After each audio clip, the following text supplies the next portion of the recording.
विकासाचाच आहे। आम्ही विकासाच्याच मुद्द्यावर सामोर जाणार आहे।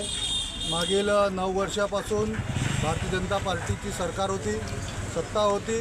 या सत्तेमध्ये महानगरपालिकेची तिजोरी संपूर्ण खाली करून मोठाले प्रकल्पामध्ये यांनी पैसा वापरला आणि गरीब जनतेच्या ज्या समस्या आहेत या समस्याकडे त्यांनी दुर्लक्ष केलं।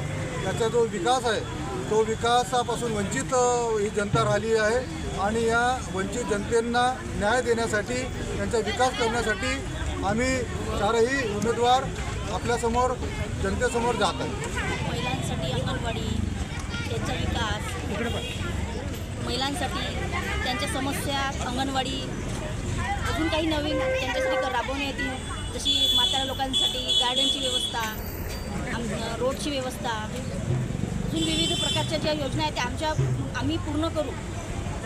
समीकरण जे आहे आता येणाऱ्या 16 तारखेला जे रिझल्ट येईल त्यामध्ये सर्वसामान्य लोकांचे आहे एक जे आहे ही हक्काची लढाई आहे, ही एक संघर्षाची लढाई आहे।